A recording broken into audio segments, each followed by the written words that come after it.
Oh, snaps, it says I'm live. Gotta watch what I say now from this point on.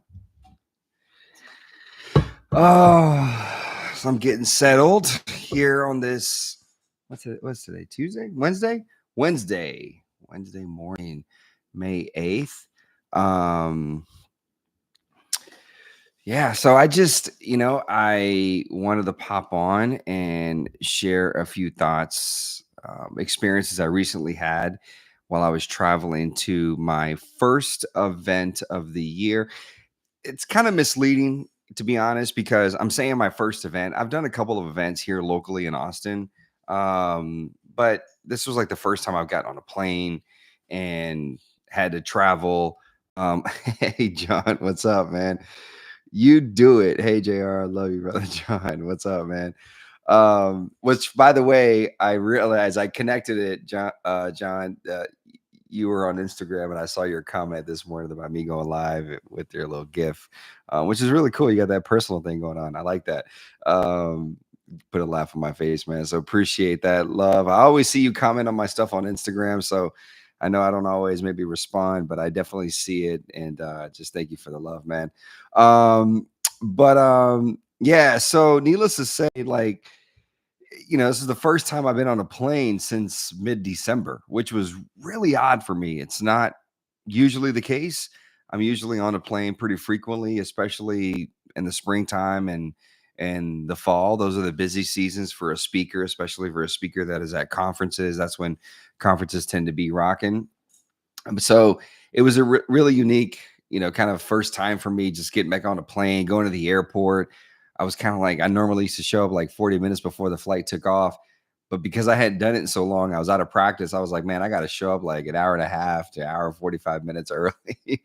I was all paranoid, wasn't quite sure what I was doing, and wanted to make sure I gave myself enough time just to get back into the groove of traveling.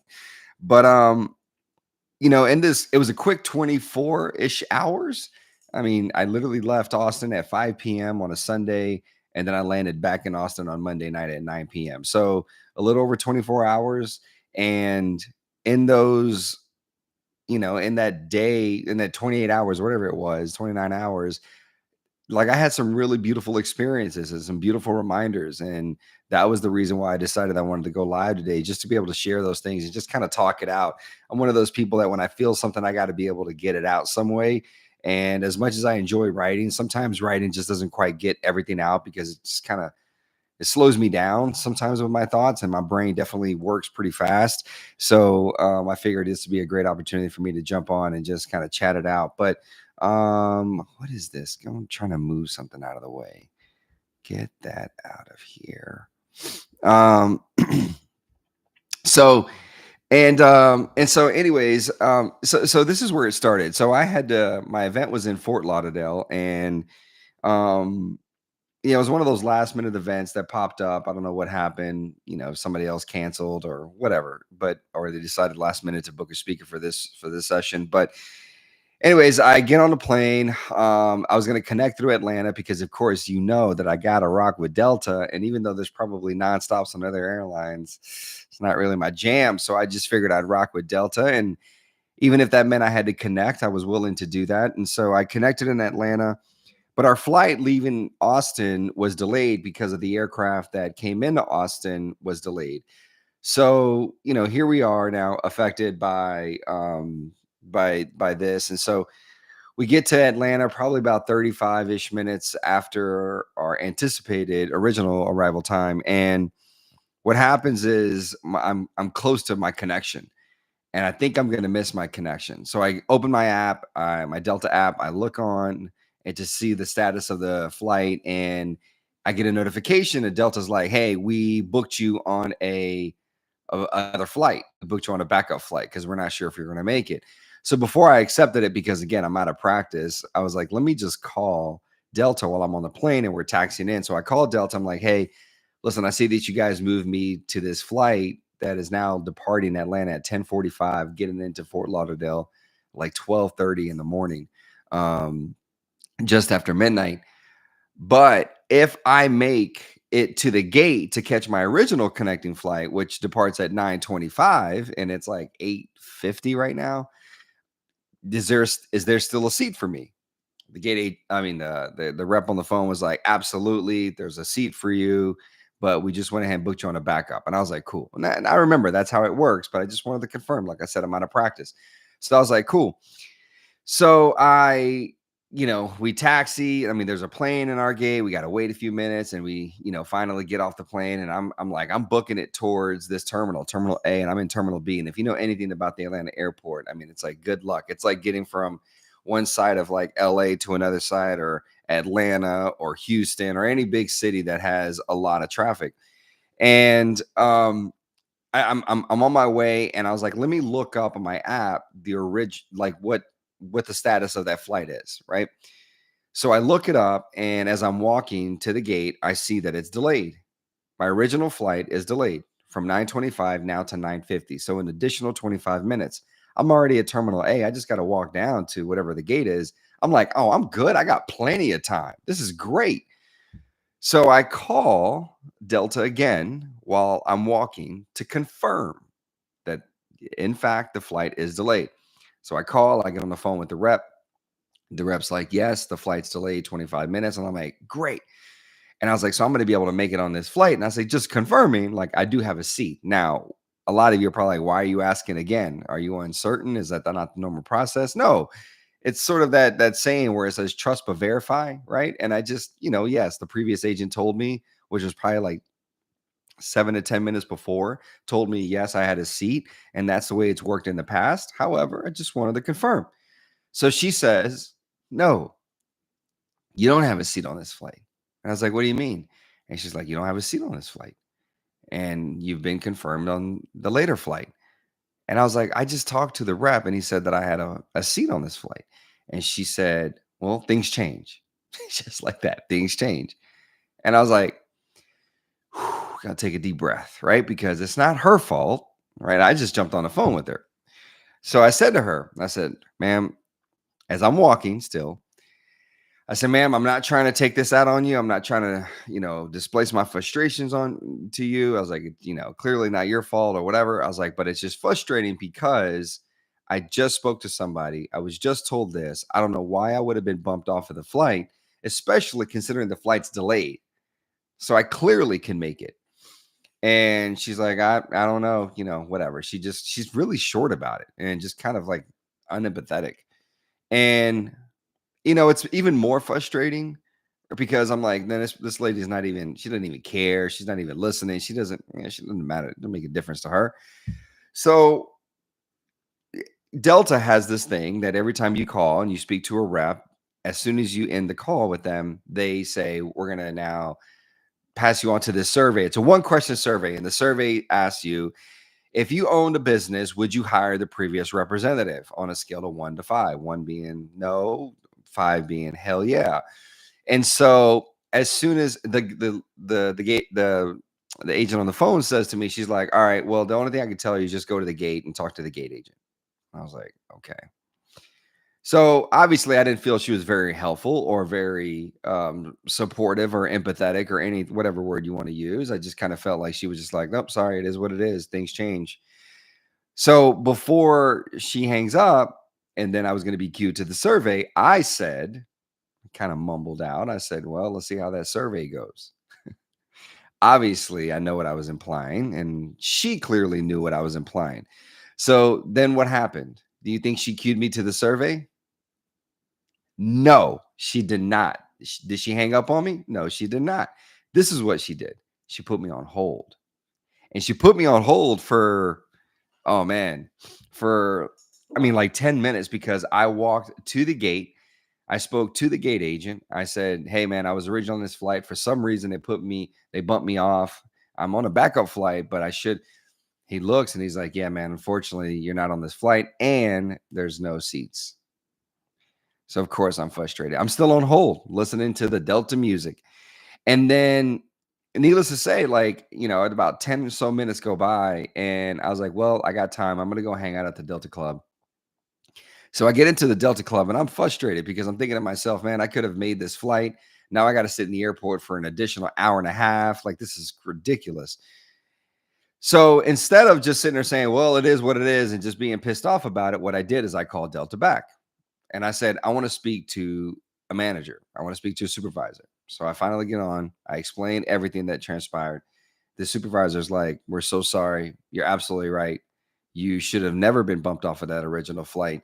You actually, and she's like, and she's looking at the records and the call log and everything. And she says, actually, the previous rep actually took you off of the flight. Was it an accident? Was it, intentional? I don't know. I wasn't mean to her. I didn't curse at her. I didn't insult her. I didn't insult Delta. I didn't do anything. I was just frustrated as a human being. And I was just frustrated with the situation. And and so I said to the supervisor, I was like, this isn't cool. Like, obviously I've had the opportunity to speak at Delta's headquarters in Atlanta a few times.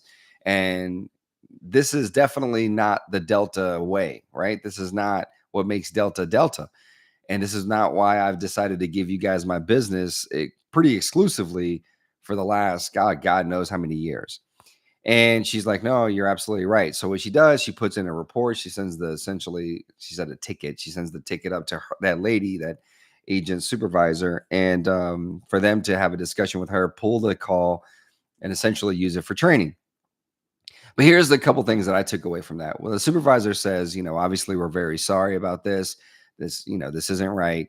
But in order to make it right, I'm willing. She's like, no, she didn't say I'm willing. She's like, I'm going to deposit um, 20,000 miles into your account. Now, for those of you that are, understand how miles work, 20,000 is really nothing. It's not really going to do much for you. You can't really book an award ticket with 20,000 miles really going anywhere. One way, round trip, multi-city, just not really much you could do with that. But it does add to your whatever balance you have. And then, obviously you maybe have 20,000 more miles to maybe do that if you do have some miles. But that wasn't the thing that I appreciated. Like, I don't care about 20,000 miles. 20,000 miles isn't going to move the needle for me.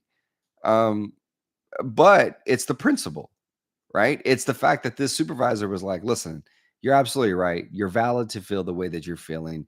We made the error on our end, and just taking complete ownership and being accountable for it, and then willing to, like I said, deposit those miles. And I was like, you know what? I was able to swallow it then at that point. I was like, you know what? Cool. I got off the phone. I wasn't sort of bitter about the fact that I was sitting in the airport, because this lady was able to show up as a human being and understand how frustrating that would be, which the previous rep did not do. So, anyways, that is the reason, and I said to her, I was like, listen, you could have easily, if I was a first time Delta, traveler, you could have easily lost me for life. Here I am, somebody that's been loyal and has status within the company.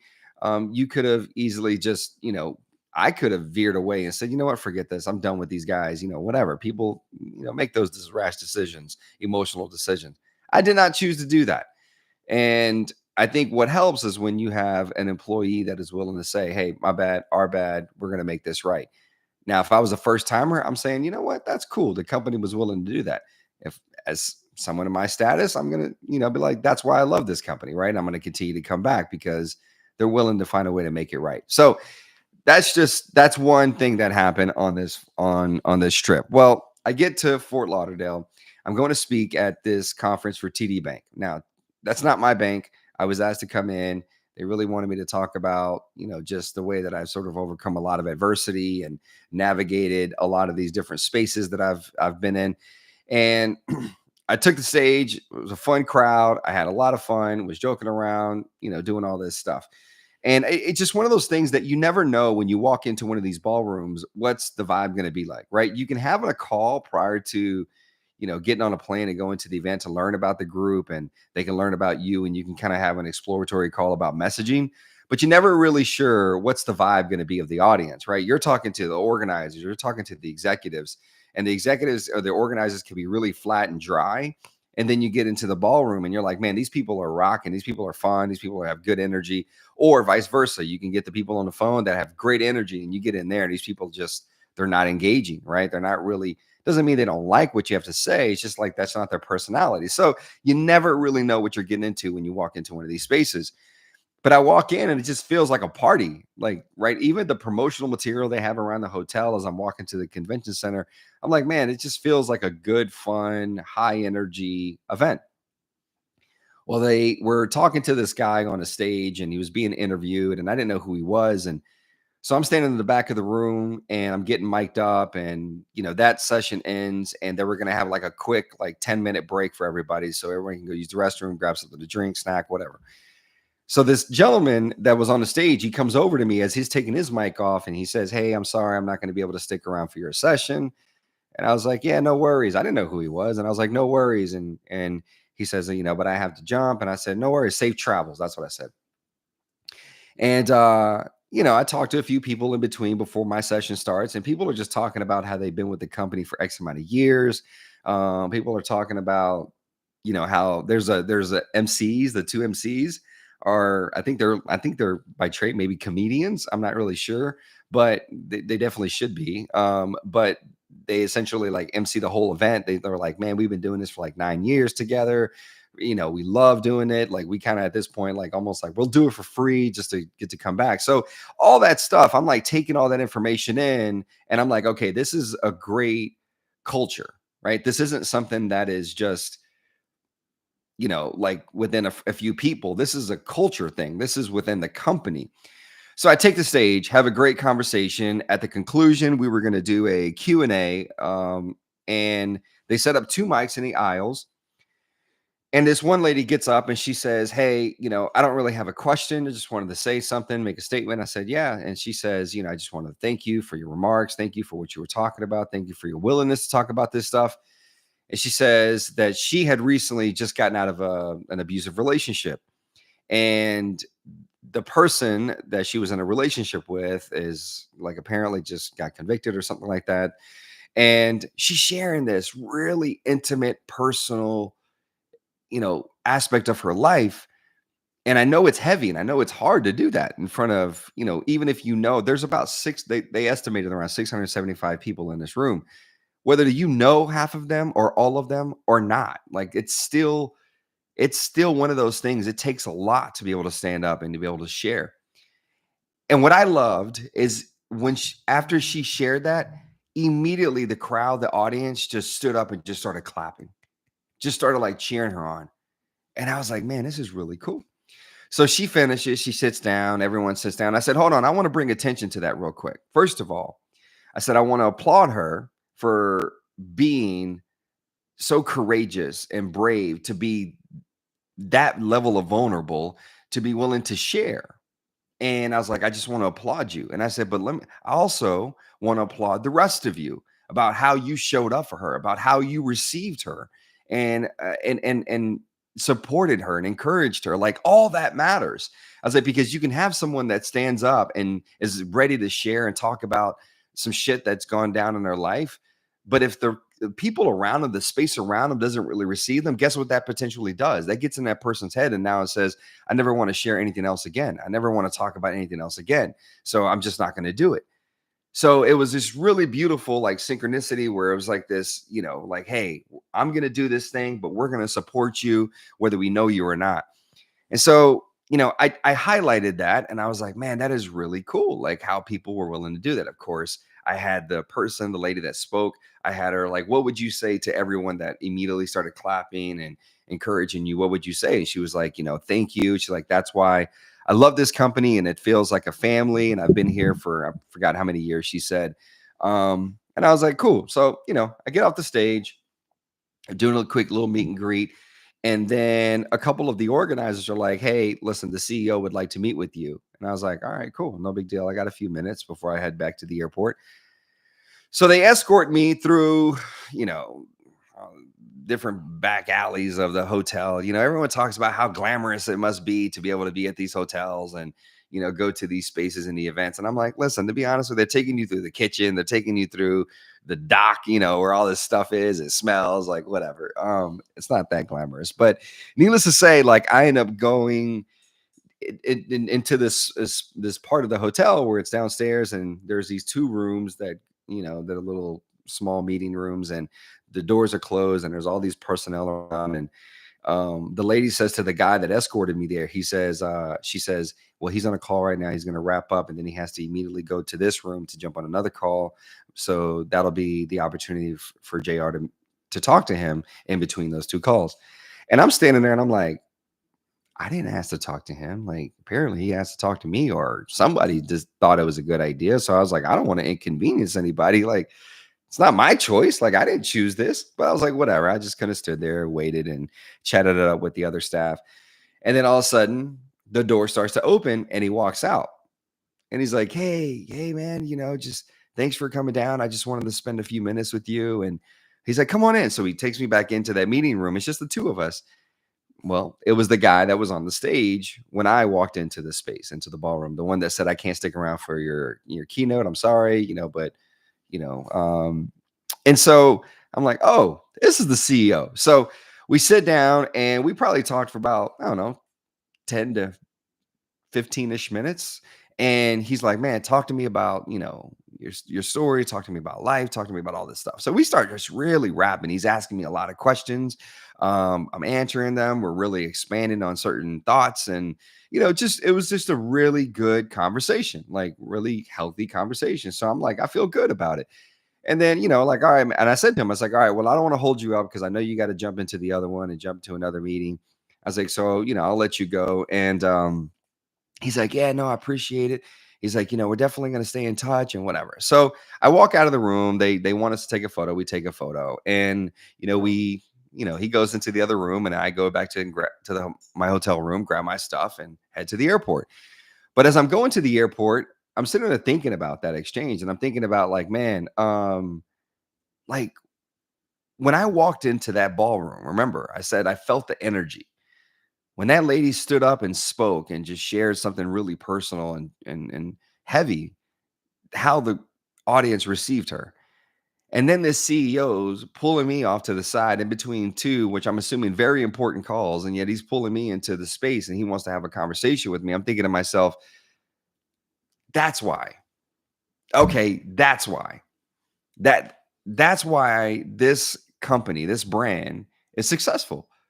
This is why they're doing so well. And this is why people they don't have a retention issue. Like that's why they have people that have been there for years and years and years because of that thing. And and I realized this is something that started from him. He's been there, I think he said 13 or 15 years. I forget exactly what it was, but he's been there for that long. Think about it. He sat down to listen to me, to ask me questions, to get to know me. I'm assuming he does that with a lot of people that he works with. What do you think that ultimately going to do? That's ultimately going to trickle down. And that's going to get to, sort of your different supervisor, your different manager that has a team of maybe 10 people or 5 people. It's going to trickle all the way down where people feel like they're seen, they're heard, they're validated, right? Like they're appreciated. That's essentially why that lady felt so comfortable to stand up and share something. That's why the audience applauded because that's the type of culture that has been created. And so it's just no different than Delta, who's a brand that is very successful, that is doing incredibly well. Listen, when I had the opportunity to go to Atlanta and speak at the Delta headquarters, I quickly realized, oh, that attitude, that energy that I constantly felt when I boarded a flight, when I was on a plane, I thought it was just something like, they pump into the aircraft just for everyone to be so like happy gas, if you will. Like when, they say in Vegas, right? They pump something into the hotels, into the air.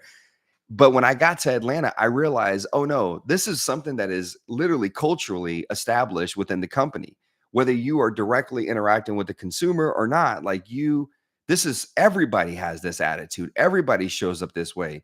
That is awesome. Like that is incredible. And I realized this wasn't just the flight attendants or the pilots or the gate agents or people that, handle and the bags or, this is literally executives. They've bought into this and they've essentially modeled the way and say this is the way we're going to carry ourselves, and now everyone within the company follows that same attitude. Now there's always going to be a few that aren't for whatever reason, and guess what, then you start to kind of either put them through a little bit more training or you put them in different positions, or maybe you realize this isn't the best space for you, right? And that's fine too. But that was just something for me that I felt, and I think a lot of brands miss that mark.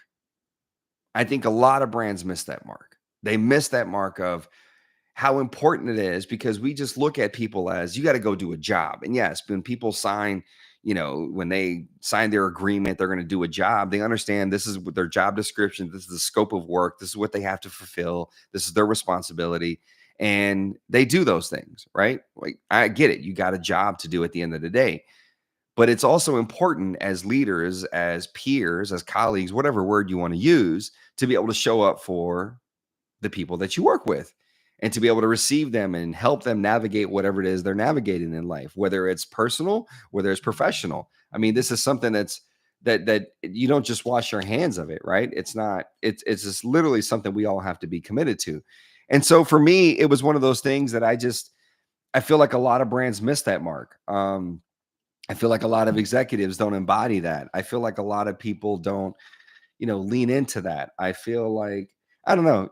I think you guys get it. I don't need to sit here and be, redundant about what I'm saying. And so I think we all have to be intentional about the way that we show up. But I think also a challenge to all the executives, to people that are in leadership positions, like you have to understand that if you want everybody within the company or your team to follow this model, you have to be willing to show them. You have to be willing to do it as well. If you don't, then what's the point? You just run in your mouth at that point, right? Like people see right through that shit. People are smart.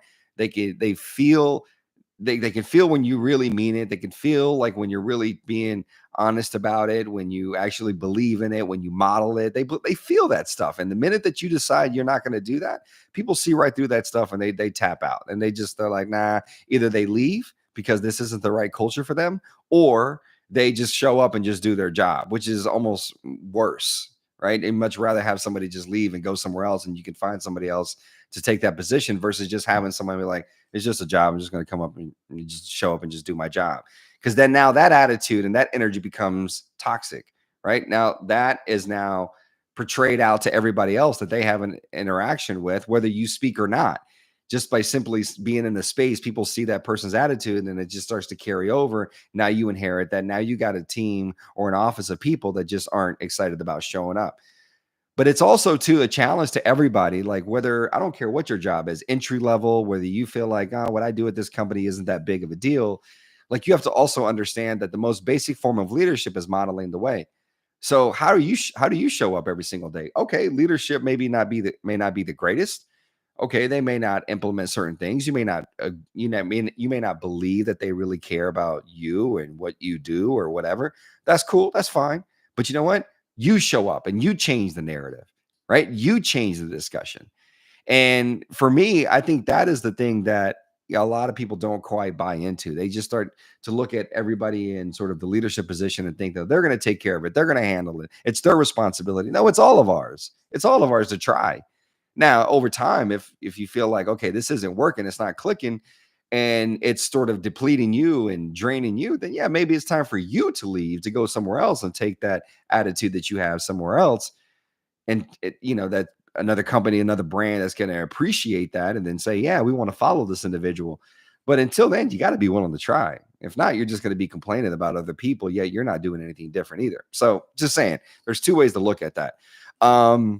But mad respect and mad love to the lady. I'm not going to say her name, but respect and love to her for her willingness to stand up in front of a group of people and just share something. And what I loved about that is, she stood up and shared how she just got out of this abusive relationship, and yet, there's probably somebody in that room that is in a similar experience, that is in a similar situation, that probably feels the same exact way, but they don't have the courage right now to stand up, or they don't feel like there's anybody that would see them a certain way if they got up and shared that. And I think that her getting up to do that, I think now has potentially, if there's anybody in that space that is questioning, probably now is like, you know what, all right, I have a little bit more strength, I have a little bit more courage, maybe I can share. Maybe it doesn't have to be with 600 people. And that's the thing, when I tell people that I think one of the biggest things that allowed me to be successful was I had to learn how to be vulnerable.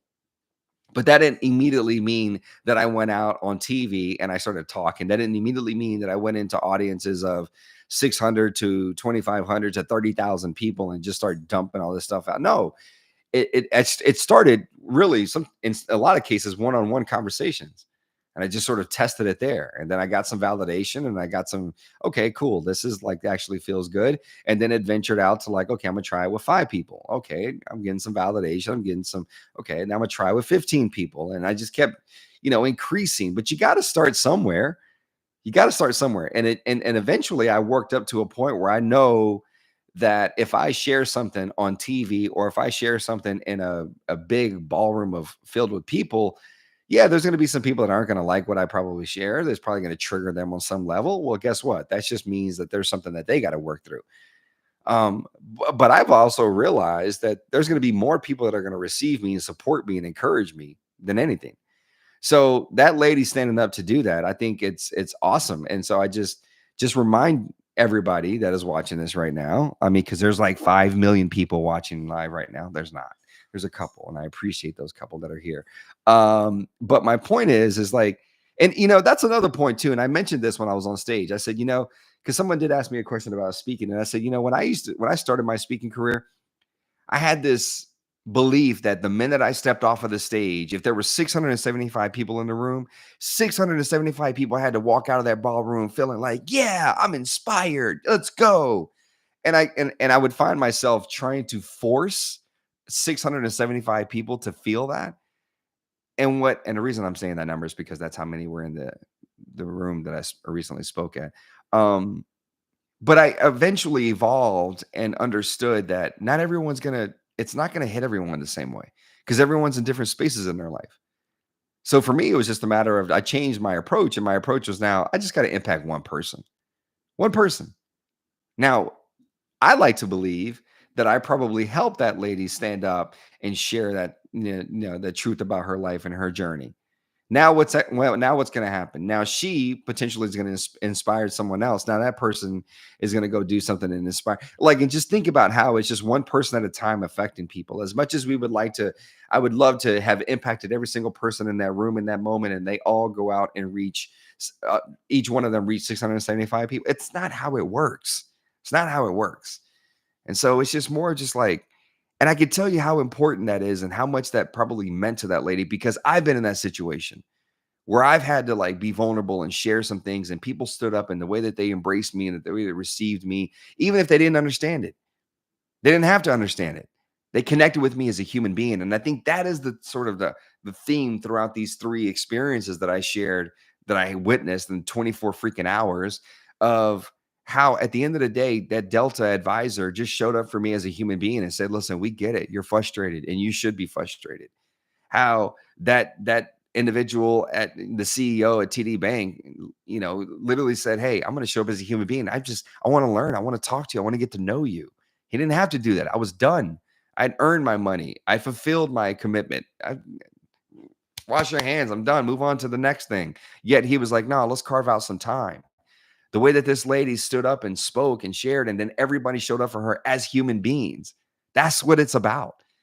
And so I tell people all the time when I started getting into this work of talking to people, I started to overthink so much of like, what am I going to say when I walk into these rooms? And I quickly realized I don't need to overthink this. I just need to be willing to walk into the room, period. That's it. I just got to be willing to put myself in that room, in that space. As uncomfortable as it may feel, I just got to be willing to lean in. And the more that I started to do that, the more I started to realize and connect with a lot of things, about me and about what I could be doing with the rest of my life. And I needed this trip. I needed this trip because I'm going to be honest, like it's been kind of like, I wanted to utilize these few months that I haven't been on a plane and haven't been traveling, for speaking engagements. I wanted to utilize this time to, kind of build out some things and work on some things, and things just haven't quite, you know, taken off the way that I hoped and anticipated. And, it was a little frustrating. And there's just a lot of layers to this, but and I'm not going to get into all those layers right now. But, it was kind of getting to a point where I don't want to use the word depressed. That's a heavy word, but I was definitely like just sort of discouraged. And I was like, man, and so getting out and going to this event and being amongst other people, it just gave me life again. And that's another message in this is like, yes, it is important when you're going through what you're going through to kind of separate and kind of take some time to yourself. But at the same time, it's equally important for you to be willing to put yourself back into the world, because it's nice for you to isolate yourself and just kind of have those moments to work through those thoughts, but you can't stay in there forever, because then there's no inspiration, there's no motivation, there's no aha moments, right? If you're just here too long. So then at some point, after sitting with yourself and then sort of marinating and reflecting, at some point you got to put yourself back out into the world. And the moment you do that, you got to be open to receive things that are coming from unexpected spaces. And that's what I've done. I mean, I've had many moments over the course of 21 years, and I say 21 because that's how many years it's been since I was injured, where I would have these things that would trigger me and frustrate me and annoy me. And I would go in and just kind of just like have my moment and, have my little pity party or have my, bitch session, whatever. Like I would have those moments. And then I would be like, all right, cool. All right, I got that out of my system. Now it's time for me to go out into the world and not have to be and present and be this person. Now I'm putting myself out into the world with sort of this openness that, okay, this maybe unexpected conversation with somebody is going to inspire me. Maybe I'm going to witness something, and I'm never going to have a conversation with these individuals, but I'm going to witness something that transpired. And that was pretty dope. You know what? That's inspiring me. That gives me life. And so you just got to be willing to put yourself back out into the world. So here I am now. I thought I was going to talk for 20 minutes, and I'm almost double that time at 36 minutes right now doing this live. And the reason why I'm able to talk this long, because that experience that I had the other day has inspired me. Like it's given me life. It's reminded me of humanity and the goodness in humanity. And so, anyways, I'm rambling on. At this point, I'm going to shut it down. Just hope you guys are able to take something away from these experiences that I had. I'm so blessed that I get to have these experiences. And I like to try to share these experiences because I know not everyone gets the opportunities that I get in regards to traveling and meeting new people and getting to have really cool conversations with people. And so just like to share a little bit of that. So again, just remember something that I had to learn when I was I'm trying to do some math real quick. I was probably 23 years old. And one of the things that I had to learn was that I am a brand. Me, JR Martinez, I'm a brand. And when I realized that and I understood what that meant, I started to act as if I was a brand. And all of us are a brand, right? What does your brand represent? What do you represent? And so for me, I my brand is all about showing up and trying to be authentic and be real and have people that show love. With John, appreciate you, man, your comments. But yeah, so anyways, I hope you guys took something away from this, and if not, then you can always watch it later in life and maybe something to resonate with you. But just continue to show up for yourself and for the people around you, because at the end of the day, we're all just human beings just trying to do the best that we can. All right, guys, have a great day. Peace out.